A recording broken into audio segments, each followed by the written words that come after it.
गीता अध्याय नंबर 6 का श्लोक नंबर 16। न अति अस्त्रनत तु योगे अस्ति न च एकांतम अनश्रनत न च अति सौपनशीलस्य जागृत न एवं च अर्जुन। अनुवाद, हे अर्जुन, ये योग अर्थात भक्ति न तो बहुत खाने वाले का और न बिल्कुल ना खाने वाले का, न एकांत स्थान पर आसन लगाकर साधना करने वाले का, तथा न बहुत शयन करने से स्वभाव वाले का और न सदा जागने वाले का ही सिद्ध होता है। इस श्लोक में यह कहा गया है कि यह भक्ति ना तो उस व्यक्ति की सफल होती है जो व्रत करता है, जो भूखा रहता है, जो बिल्कुल भी नहीं खाता है, अर्थात व्रत करना, ना तो ये भक्ति कभी उसकी सफल हो सकती है, ना अधिक जागने वाले की, ना अधिक सोने वाले की, ना आसम पदम लगा के दुनिया को भक्ति का दिखावा करने वाले की, किसी की भी भक्ति सफल नहीं हो सकती। गीता जी ने सब मना कर रखा है। तो बताइए आप जी व्रत क्यों करते हो? कोई करवा चौथ का व्रत करता है, कोई एकादशी का करता है, कोई मंगलवार का करता है, कोई महाशिवरात्रि का करता है। अरे तुम्हारी गीता जी, तुम्हारे सनातनी शास्त्र तो मना कर रहे हैं। ये गीता अध्याय नंबर 6 श्लोक नंबर 16 स्पष्ट कह रहा है, लेकिन आपके नकली धर्म गुरुओं को केवल संस्कृत आती है। उस संस्कृत में वो श्लोक क्या समझाना चाह रहा है, उस गूढ़ ज्ञान से वो लोग परिचित नहीं है, उस तत्व ज्ञान से वो आपके नकली गुरु अपरिचित हैं, जिस कारण से स्वयं भी अपने जीवन को नरक में बना रहे हैं और आप जैसे भोले भाले भाई बहनों का जीवन भी नरक में बना रहे हैं। हे अर्जुन, ये योग अर्थात भक्ति न तो बहुत खाने वाले का और न बिल्कुल न खाने वाले का, बिल्कुल न खाना यानी व्रत करना, न एकांत स्थान पर आसन लगाकर साधना करने वाले का, तथा न बहुत शयन करने के स्वभाव वाले का और न सदा जागने वाले का ही सिद्ध होता है। पूजे देई धाम को शीश अलावे जो, गरीबदास साची कहे हद काफिर हैं सो। क्या कह रहे हैं आदरणीय गरीबदास जी? पूजे देवी धाम को शीश अलावे जो लोग देवी देवताओं की पूजा करते हैं, इन नकली संतों के सत्संगों में जाते हैं, पूजे देवी धाम को शीश हलावे जो, और जो ढोलक पेटी की आवाज पे यूं करते रहते हैं, आहा आनंद आ गया, अरे वाह वाह क्या भजन कहा। कहते हैं पूजे देवी धाम को, जो इन आधे अधूरे देवी देवताओं की पूजा करते हैं, भक्ति करते हैं, और जो उनके आधे अधूरे ज्ञान के ऊपर अपनी गर्दन हिलाते हैं, तालियां पीटते हैं। पूजे देवी धाम को शीश हलावे जो, गरीबदास साची कहें हद काफिर हैं सो। वो तो काफिर है, काफिर। उनको तो भगवान की परिभाषा का भी नहीं पता, भक्ति की परिभाषा का भी नहीं पता, अपने जीवन को बर्बाद कर रहे हैं ऐसे लोग। कबीर गंगा काठे घर करे, पीवे निर्मल नीर, मुक्ति नहीं हरिनाम बिन, सतगुरु कहें कबीर। भाई जब तक आप सच्चे सतगुरु की शरण में नहीं आ जाते हैं, और वर्तमान में सच्चा सतगुरु पूरी धरती पर केवल एक ही है, सतगुरु रामपाल जी, जब तक आप इनसे उपदेश लेकर भक्ति नहीं करते हैं, इसके बजाय आप चाहे कबीर गंगा काठे घर करे, आप चाहे गंगा जी के किनारे पर चाहे अपनी कोठी बना के और चाहे कितनी भक्ति कर लो, और पीवे निर्मल नीर, और चाहे गंगा जी का पूरे जीवन कितना ही वो मीठा मीठा पानी पी लो, मुक्ति नहीं हरिनाम बिना। और वो हरिनाम केवल वर्तमान में संत रामपाल जी के पास में है, वो सच्चा नाम सतनाम। सतगुरु कहें कबीर, ये खुद ही कबीर परमात्मा है जो आपको सच्ची बात बता रहे हैं। कबीर तीर्थ कर कर जग मुआ, यानी तीर्थों पे जा जाके दुनिया मर गई। कोई कावड़ ले जाते समय मरता है, कोई आते समय मरता है, कोई कावड़ लाके तीर्थों पर जा जाके भी, इतना दान पुण्य करके भी हॉस्पिटलों में बीमारी से सड़ सड़ के मरता है, कोई एक्सीडेंट में मरता है, कोई लड़ाई झगड़ों में मरता है, किसी को भक्ति का कोई फायदा नहीं। गरीब तीर्थ कर कर जग मुआ, ऊड़े पानी नहाए, राम ही नाम ना जपया, काल घसीटे जाए। उन्होंने सच्चे राम का नाम नहीं जपा, उनको तो काल घसीट के ले गया, चाहे एक्सीडेंट में, चाहे बीमारी में, चाहे जैसे भी। राम ही नाम ना जपया, काल घसीटे जाए। अब ये राम कौन है? ये राम जो शब्द है यहां, ये आपके दशरथ पुत्र श्री रामचंद्र जी का नाम नहीं है राम। ये राम नाम तो रामचंद्र जी के जन्म से पहले भी महर्षि वाल्मीकि जपा करते थे। सतयुग में भी लोग राम नाम की साधना किया करते थे। कहते हैं राम राम सब जगत बखाने, यानी त्रेता युग में जन्मे दशरथ पुत्र श्री रामचंद्र जी को तो हर कोई जानता है, लेकिन कहते हैं राम राम सब जगत बखाने, पर आदि राम कोई बिरला जाने। उस राम का भी राम, राम परमात्मा का उपमात्मक नाम है। राम उस पूर्ण परमात्मा कबीर साहिब की पदवी का नाम है, ये शक्ति बोधक नाम है राम। तो उस राम के नाम बिना, जो राम का नाम वर्तमान में इस धरती पर संत रामपाल जी के पास है, वो शतनाम, वो सारनाम केवल इनके पास है, वो असली राम का नाम है। उस राम के नाम के बिना चाहे गंगा जी के किनारे जाके महल बना के रहने लग जाना, सुबह शाम गंगा जी का पानी पी लेना, 1% भी फायदा नहीं है। 1% भी 84 लाख योनियों में जाने से नहीं बच सकते, गधे कुत्ते सुअर बनने से नहीं बच सकते, काल घसीट के लेके जाएगा। गरीब पीतल ही का थाल है, पीतल ही का लोटा, ये मंदिरों में ये पीतल की थाल लेके जाएंगे, पीतल का पानी का लोटा लेके जाएंगे, मूर्ति पे चढ़ाएंगे, जड़ पे। गरीब पीतल ही का थाल है, पीतल ही का लोटा, जड़ मूर्त को पूजते आवेगा टोटा। उस जड़ को पूजने से, वो पत्थरों की, चांदी की, सोने की, धातु की, वो देवी देवताओं की मूर्तियां पूजने से अंत में घर में टोटा ही आएगा, नुकसान ही होगा, किसी प्रकार का कोई फायदा नहीं मिलने वाला। वो जड़ है, वो मुर्दा है, वो बेजुबान है, वो ना तुम्हारा कोई शंका का समाधान कर सकती, ना तुम्हें वो जड़, वो मूर्त, वो मूर्ति ना तुम्हें कोई उचित कोई सलाह दे सकती है। अरे ये पत्थरों की मूर्तियां पूजने से, मंदिरों में जाने से अच्छा है किसी जिंदा संत के पास जाइए, किसी सतगुरु के पास जाइए, कम से कम बैठ के 2 बातें ज्ञान की तो समझाएगा। वो पत्थर की मूर्ति के ऊपर दूध डालने से, प्रसाद चढ़ाने से कुछ नहीं मिलने वाला, जड़ मूर्त को पूजते आवेगा टोटा। गरीब पीतल चमचा पूजिए जो थाल परोस है। अरे भैया, वो पीतल की मूर्ति पूजने से अच्छा है पीतल के चमचे की पूजा कर लो। वो पीतल का चमचा, क्योंकि पहले के समय में ये पीतल के हुआ करते थे, आजकल ये स्टील के चल गए, लोहे के चल गए, इसलिए यहां पर पीतल का नाम लिया गया है। तो वो जो चम्मच होती है, जो चमचा होता है, इन तुम्हारी देवी देवताओं की मूर्तियों से अच्छा तो उस चमचे की पूजा कर लो, जो कम से कम दाल परोसने के काम होता है, चावल परोसने के काम आता है, और वो मूर्ति वो किसी काम की नहीं। गरीब पीतल चमचा पूजिए जो थाल परोसे, जड़ मूर्त किस काम की मत रहियो भरोसे। उस पत्थर की मूर्ति के भरोसे मत रहना, मुक्ति नहीं है। कबीर पर्वत पर्वत में फिरया, कारण अपने राम, राम सरीखे जन मिले, जिन सारे सब काम। नंबर 4, चौथा नियम क्या है सतगुरु रामपाल जी परमेश्वर जी की भक्ति का? यदि भक्ति सफल करनी है तो, यदि जन्म मरण का रोग समाप्त करवाना है तो, इनके प्रत्येक नियम को पत्थर की लकीर समझना पड़ेगा। जरा सी भी गफलतबाजी यदि आपने किसी भगत भाई के चक्कर में आके, या सतगुरु के कलयुगी बेटा बेटी भाई बंधु रिश्तेदारों के चक्कर में आके, या कोऑर्डिनेटरों की मनमानियों का शिकार होके यदि आपने जरा भी त्रुटि कर दी, किसी भी प्रकार की लोकलाज में आके, दबाव में आके, उसी दिन आपका कनेक्शन कट जाएगा, आगे भक्ति का कोई लाभ नहीं होगा। तो चौथा नियम क्या है भक्ति सफल करने के लिए? पितर पूजा निषेध है। पितर पूजा, मरने के बाद में श्राद्ध निकालना, समाधि वगैरह बनाना, ये होती है पितर पूजा। ये पितर पूजा नहीं करनी। गंगा जी में अस्थियां डाल के आना, ये पितर पूजा हमने नहीं करनी है। क्योंकि जो व्यक्ति सत भक्ति करेगा वो पितर बनेगा ही नहीं, वो भूत बनेगा ही नहीं। जो व्यक्ति संत रामपाल जी से उपदेश लेके सत भक्ति करेगा उसको पितर बनना ही नहीं है, ना उसको 84 लाख योनियों में जाना, वो तो सीधा सतलोक जाएगा, मोक्ष प्राप्त करेगा। तो फिर किस लिए हम लोग पितर पूजा करेंगे?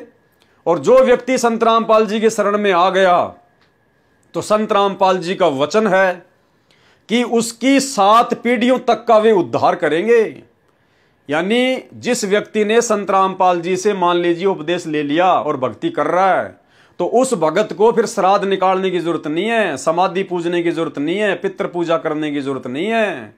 क्योंकि इनकी शरण में आते ही आपकी आगे की 101 पीढ़ियां तो पार होंगी होंगी।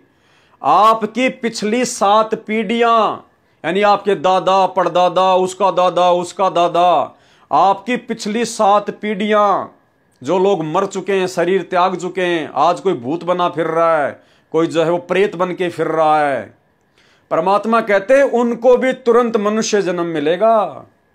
एकमात्र आपके उपदेश लेने से आपकी पिछली 7 पीढ़ियां जो गुजर चुकी हैं जो कोई गधा बन के फिर रहा है, कोई 84 लाख योनियों में कोई जो है वो पितर बन के घूम रहा है, दुख उठा रहा है, आपके नाम दीक्षा लेते ही और जैसे ही आप मर्यादा में रह के भक्ति करना शुरू करोगे, सतगुरु रामपाल जी भगवान की भक्ति में वो पावर है, आपकी पिछली 7 पीढ़ियों को भी मनुष्य जन्म मिलेगा। मनुष्य जन्म, भाई जब हमारी पिछली 7 पीढ़ियों को भी मनुष्य जन्म मिलेगा, फिर हम श्राद्ध किसके निकालेंगे? क्योंकि जिनके हम श्राद्ध निकाला करते थे उनको तो भगवान ने मनुष्य जन्म दे दिए, तो फिर हम श्राद्ध किसके निकाल रहे हैं? हम समाधि किसकी पूज रहे हैं? हम पितृ पूजा किसकी कर रहे हैं? हम ये कपड़े किसके निकाल रहे हैं? इसलिए संत रामपाल जी अपने भक्तों से ये शास्त्र विरुद्ध जो श्राद्ध पूजा है, जो ये पितृ पूजा है, समाधि पूजना है, इसको मना करवाते हैं। हमने सहयोग भी नहीं करना बिल्कुल भी, क्योंकि ये सतगुरु का वचन हो गया, नहीं पूजना तो नहीं पूजना, चाहे कारण का पता हो या ना पता हो। अगर वचन तोड़ दिया उसी समय भक्ति से कनेक्शन कट हो जाएगा। इसलिए हमने प्रत्येक वचन को पत्थर की लकीर मानकर अपने जीवन में फॉलो करना है। नंबर 4, पितृ पूजा निषेध। किसी प्रकार की पितृ पूजा, श्राद्ध निकालना आदि कुछ नहीं करना है। भगवान श्री कृष्ण जी ने भी इन पितरों व भूतों की पूजा करने से साफ मना किया है। गीता जी के अध्याय नंबर 9 के श्लोक नंबर 25 में, यान्ति देवव्रता देवान पितृण यान्ति पितृव्रंता भूतानी यान्ति भूतेजा मध्याजिन अपि मामे। अनुवाद, देवताओं को पूजने वाले देवताओं को प्राप्त होते हैं। जो लोग पूर्ण परमात्मा की भक्ति ना करके, सच्चे गुरु की भक्ति ना करके, सच्चे गुरु वर्तमान में सतगुरु रामपाल जी हैं, इनके बताई गई साधना ही सत्य साधना है, परमात्मा की भक्ति है। इनकी भक्ति ना करके जो लोग अन्य देवी देवताओं की पूजा करते हैं, वो देवताओं के लोक में जाएंगे मरने के बाद में, और वहां क्या करेंगे? वो देवताओं के नौकर बनेंगे। अब जब तक उनके दान पुण्य की कमाई है तब तक वो देवलोक में रहेंगे, उनके नौकर बनेंगे, उनके मजदूर बनेंगे। और जैसे ही उनका भक्ति धन समाप्त होगा, जैसे आप किसी होटल में गए, आपने 5,000 रुपये जमा करवा दिए, जब तक 5,000 रुपये आपके हैं तब तक आप वो होटल में रहोगे। जैसे ही आपके 5,000 रुपये खत्म, आपको रिसेप्शनिस्ट बता देगा, भैया आपके पैसे खत्म हो गए, या तो होटल खाली करो, होटल में रहना है तो और पैसे जमा करो। तो इसी प्रकार जैसे ही आपका भक्ति धन समाप्त होगा उन लोकों में, तुरंत आपको वहां से निकाल दिया जाएगा। फिर आप जी अन्य योनियों में गधे कुत्ते सुअर नरक भोगोगे फिर, क्योंकि आपने जो अच्छे कर्म किए, जो दान पुण्य किए, उसके प्रतिफल में तो आपको देवलोक मिल गया। 1000 2000 साल या 100 साल जैसा भी आपका दान पुण्य था, आपने वहां पे उनके नौकर बनकर अपना खा लिया, खर्च कर लिया। उसके बाद बच गए आपके पाप कर्म। अब पाप कर्म तो आपने जबरदस्त कर रखे हैं, क्योंकि पुण्य तो यहां पर बनते ही नहीं है। पुण्य तो यहां पर सतगुरु के शरण में आए बिना बनते ही नहीं है, और पाप कर्म करते हैं रोजाना लाखों। फिर आपको नरक ज्यादा भोगना पड़ेगा, 84 लाख योनियों का कष्ट आपको अधिक भोगना पड़ेगा। तो जो लोग देवी देवताओं की पूजा करते हैं वो देवी देवताओं के लोक में जाएंगे, उनके नौकर बनेंगे। पितरों को पूजने वाले पितरों को प्राप्त होंगे, यानी जो लोग श्राद्ध निकालते हैं, जो पितृ पूजा करते हैं, मरने के बाद में वो भी प्रेत बनेंगे, भूत बनेंगे। भूतों को पूजने वाले भूतों को प्राप्त होंगे, वो भूत बनेंगे। और मता अनुसार पूजन करने वाले, यानी जो ब्रह्म है, जो गीता का ज्ञान दे रहा है, जो काल है, जो श्री कृष्ण जी के अंदर प्रवेश करके ज्ञान दे रहा है, वो कहते हैं कि मेरे अनुसार पूजन करने वाले, ओम नाम की साधना करने वाले भगत मुझे ही प्राप्त होते हैं। वो थोड़े दिन के लिए वो ब्रह्मलोक में चले जाएंगे ओम नाम की साधना करके। जैसे ओम नाम की कमाई दान पुण्य खत्म होंगे, फिर उनको 84 में डाल दिया जाएगा, गधे कुत्ते सुअर बना दिया जाएगा। ये है गीता जी की सर्वश्रेष्ठ साधना। बंदी छोड़ गरीबदास जी महाराज और कबीर साहिब जी महाराज भी कहते हैं, गरीब भूत रमे सो भूत है, जो भूतों की पूजा करते हैं वो भूत बनेंगे। देव रमे सो देव, जो देवी देवताओं की पूजा करेंगे वो उनके लोक में देवी देवता बन जाएंगे, नौकर बन जाएंगे। राम रमे सो राम है, और जो पूर्ण सतगुरु की भक्ति करता है वही असली राम को प्राप्त होता है। सुनो सकल सुरभेव, आपको सारा ज्ञान बता दिया जा रहा है। इसलिए उस पूर्ण परमात्मा कबीर परमेश्वर की भक्ति करो, जिससे पूर्ण मुक्ति होवे। वह परमात्मा पूर्ण ब्रह्म सत्य पुरुष कबीर है। इसी का प्रमाण गीता जी के अध्याय नंबर 18 के श्लोक नंबर 46 में है। अनुवाद, जिस परमेश्वर से संपूर्ण प्राणियों की उत्पत्ति हुई है और जिससे ये समस्त जगत व्याप्त है, उस परमेश्वर की अपने स्वाभाविक कर्मों द्वारा पूजा करके मनुष्य परम सिद्धि को प्राप्त हो जाता है। गीता अध्याय नंबर 18 श्लोक नंबर 62। तमेव शरणम गच्छ सर्वे भावेन भारत तत्प्रसादात् शांति स्थानम प्राप्स्यसि शाश्वतम। कबीर इस संसार को समझाऊं कै बार, पूंछ पकड़े जो भेड़ की उतरा चावे पार। कि ये संसार जो नकली साधु संतों के ऊपर आश्रित होकर शास्त्र विरुद्ध साधना को पकड़ के बैठा है, कहते इनको कैसे समझाऊं, कितनी बार समझाऊं। ये तो सागर को, समुद्र को, दरिया को और भेड़ की पूंछ पकड़ के पार होना चाहते हैं। भेड़ की पूंछ पकड़ के कभी भी समुद्र पार नहीं किया जा सकता। उसके लिए तो नौका चाहिए, जबरदस्त मोटर वाली, और वो जबरदस्त मोटर वाली नौका, नाव केवल सतगुरु की भक्ति है। नंबर 5, नियम नंबर 5, गुरु आज्ञा का पालन। गुरुदेव जी की आज्ञा के बिना घर में किसी भी प्रकार का धार्मिक अनुष्ठान नहीं करवाना है। जैसे बंदी छोड़ अपनी वाणी में कहते हैं, गुरु बिन यज्ञ हवन जो करही, मिथ्या होए कबू न फल ही। कबीर गुरु बिन माला फेरते, गुरु बिन देते दान, गुरु बिन दोनों निष्फल है चाहे पूछो वेद पुराण। अपने गुरुदेव भगवान की आज्ञा के बिना जब आपको गुरुदेव भगवान की शरण प्राप्त हो जाती है, उसके बाद उनकी आज्ञा के बिना आपने कोई भी धार्मिक अनुष्ठान अपने घर पर नहीं करवाना है। आपने केवल अपने गुरुजी से आज्ञा लेकर और गुरु के रहते सहते आश्रम में ही करवाना होता है। अब वर्तमान में हमारे गुरुजी आश्रम में है नहीं, हमारे गुरुजी वर्तमान में हिसार की जेल में बैठे हैं। तो वर्तमान में बिना गुरु की आज्ञा के ना ही तो हमने घर पर कोई धार्मिक अनुष्ठान करवाना है, यानी हमने किसी भी भगत से अपने घर पर कोई पाठ प्रकाश नहीं करवाना है, और ना अपने गुरुजी की गैर हाजिरी में हमने आश्रमों में जाकर कोई पाठ करवाना है। लेकिन वर्तमान में संत रामपाल जी की 90% संगत बहुत बड़ा धोखा खा रही है। गुरुजी का ये वचन है, ये नियम है। नियम नंबर 5 ध्यान से पढ़ लीजिए। इन नियमों को ढंग से फॉलो ना करने के अभाव में संगत काल की गोद में बैठी है वर्तमान में, इन कोऑर्डिनेटरों के चक्करों में आकर, गुरुदेव के परिवार के चक्करों में आकर। क्या कह रहे हैं परमात्मा? नियम नंबर 5, गुरु आज्ञा का पालन। और गुरुजी का एक छोटा सा आपको सत्संग सुनाता हूं। गुरुजी ने स्पष्ट कर रखा है कि पाठ करवाने से पहले पाठ प्रकाश जो इन आश्रमों में 21-21 हजार रुपए में किया जाता है, जो पाठ प्रकाश सतलोक आश्रम बरवाड़ा में बरवाला कांड से पहले मात्र 7,000 रुपए में किया जाता था, आज वही पाठ प्रकाश गुरुदेव के परिवार ने काल प्रेरणा से धार्मिक धंधे के लिए 21,000 रुपए का कर दिया है। और वो पाठ प्रकाश भी गुरुदेव स्पष्ट कह रहे हैं कि वो पाठ प्रकाश करवाने से पहले आपने गुरुजी की आज्ञा लेना अति आवश्यक है। अब बताइए, गुरुजी बैठे हिसार जेल में, लाखों करोड़ों लोगों ने पाठ करवा दिए, कितने लोग जाके आए गुरुजी के पास जेल में? कितने लोग हिसार जेल में जाकर अपने गुरुजी से आज्ञा लेकर आए कि गुरुजी पाठ करवाऊं या नहीं करवाऊं? गुरु बिन माला फेरते, गुरु बिन देते दान, गुरु बिन दोनों निष्फल है चाहे पूछो वेद पुराण। तुम्हारा गुरु तो हिसार जेल में बैठा है और तुम दान दे रहे हो इन आश्रमों में, तुम दान दे रहे हो गुरुजी के परिवार को, इन कोऑर्डिनेटरों को। यही तो है मूर्खता, इसी को तो कहते हैं काल प्रेरणा। अरे काल खुद प्रकट नहीं होता भक्तों को भ्रमित करने के लिए, वो अपने एजेंटों के माध्यम से भ्रमित करवाता है।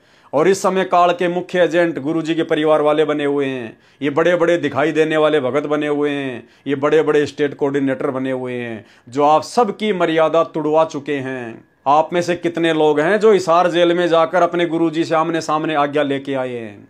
यही तो काल प्रेरणा है। तो नियम है भैया, फॉलो नहीं करोगे तो भुगतना पड़ेगा, आज नहीं तो कल।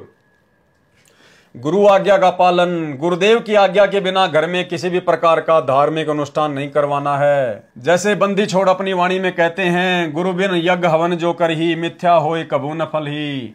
गुरु बिन माला फेरते, गुरु बिन देते दान, गुरु बिन दोनों निष्फल है चाहे पूछो वेद पुराण। ये छोटा सा सत्संग सुन लो गुरुदेव का। स्पष्ट कह रहे हैं गुरुदेव कि पाठ करवाने से पहले गुरु की आज्ञा लेना आवश्यक है। सुनिए। गुरु बिन दान पुण्य जो करही, मिथ्या होवे कभू ना फरही। बिना गुरु के जो दान करते हैं मिथ्या जावे, वो कभी नहीं फलेगा। गुरु बिन होम यज्ञ जो साधे और 10 मन पातक लागे। गुरु बिन कोई पाठ कोई हवन ये नहीं करवाना चाहिए, गुरु की आज्ञा लेकर फिर करवाना चाहिए। तो भाई और बहनों, अब आप जी सोचिए, आपका सारा का सारा पैसा व्यर्थ है, आपका पाठ प्रकाश व्यर्थ है, क्योंकि आपने तो अपनी मनमानी कर ली। आपने विश्वास कर लिया गुरुजी के परिवार पे, इन कोऑर्डिनेटरों पे जो राजनीतियां करते फिर रहे हैं। बड़े बड़े स्टेडियम बना दिए लोगों के लिए, लोगों को कबड्डी के मैच में पैसे दे रहे हैं, कभी गुंडों की सीबीआई जांच करवाते हैं, कभी राजनीतियां करते हैं, कभी जाट आरक्षण में भक्तों को बैठाते हैं। आपके पैसे का दुरुपयोग, क्योंकि आपने कुपात्रों को पैसा दे दिया गुरुजी के नियम नंबर 5 को ढंग से ना जानने के कारण। तो बताइए क्या बनेगी।